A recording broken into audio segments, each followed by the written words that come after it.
सतत नागरिकांची मागणी आम्हाला आमचं स्वातंत्र्य हवं आणि ते स्वातंत्र्य अशा पद्धतीने असावं की आमच्या गावांच्या सुरुवातीला आमची मागणी होती की ग्रामपंचायती असाव्या.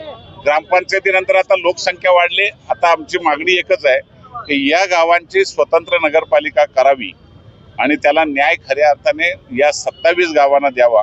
ही राज्य सरकारकडे मागणी आहे. राज्याच्या मुख्यमंत्र्यांना मी आज सकाळीच पत्र दिलंय आणि त्याच्यावर लवकरात लवकर बैठक लावावी अशा प्रकारची विनंती संघर्ष समितीच्या वतीने, माझ्या वतीने, आमचे खासदार बाळामा म्हात्रे हे स्वतः त्याच्यामध्ये उतरलेले आहेत आणि त्यामुळे नक्कीच लवकर मुख्यमंत्री बैठक लावून नागरिकांना काय आव्हान करतात, काय सूचना करतात आणि कशा पद्धतीने यातून मार्ग काढतात, कोणत्याही परिस्थितीमध्ये नगरपालिका झाली पाहिजे हीच भूमिका संघर्ष समितीची आणि आमचा त्याला पाठिंबा आहे. तुम्ही खंत व्यक्त केली की यावेळेला 3 वेळेला तुम्ही या ठिकाणी होते आणि या ठिकाणून तुम्ही मुरबाडच्या दिशेला गेले.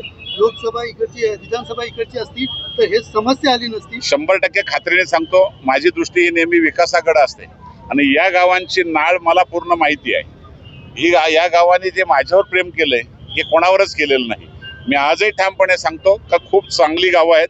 मनापासून विकासाला मला साथ दिली होती आणि 5 वर्षामध्ये मला एवढा आनंद मिळत होता की या गावातून जाऊच नाही असं मला स्वतःला वाटत होतं. विधानसभेची रचना झाली, लोकसभेची रचना झाली आणि मला नाईलाज हा मतदारसंघ सोडावा लागला. पण दुसरी गोष्ट पाहायला गेलं तर या ठिकाणी आपण नुकसान झालंय, नुकसान आहेच आणि नुकसान होऊ नये यासाठी राज्याच्या मुख्यमंत्र्यांना आपण साकडं घातलेलं आहे की याच्यातून त्यांनीच मार्ग काढावा आणि आम्हाला कल्याण महापालिकेतून विभाजन करावं हीच मागणी आहे. सर्वपक्षीय आंदोलन आपण पाहिलं असेल. सगळ्याच पक्षाचे, सगळे स्थानिक भूमिपुत्रांचे सगळेच नेते होते. त्याच्यामुळं या संघर्षाला यश मिळेल असं आम्हाला पूर्ण खात्री आहे. आजच सकाळी माननीय किसन कथोरे साहेबांनी मुख्यमंत्री महोदयांशी बोललं. मागे आम्ही देखील भेटलो होतो आणि ते पॉझिटिव्ह देखील होते. आता एवढीच विनंती असेल की लवकरात लवकर या विषयाची मीटिंग लावून लवकरात लवकर निर्णय घ्यावा. नगरपालिकेत निवडणूक लागलेल्या आहेत, महानगरपालिकेत निवडणूक काही दिवसात लागली, पण हा सगळं आहे 27 त्याचा निर्णय लागेल का?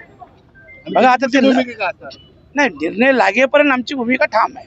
आमचं आंदोलनाचं पवित्र कायम असेल जोपर्यंत निर्णय लागत नाही आणि म्हणून येत्या पुढच्या आठवड्यात शक्यतो मुख्यमंत्री महोदयांची मीटिंग होईल आणि त्याच्यातून काय मार्ग निघतो आपण बघूया.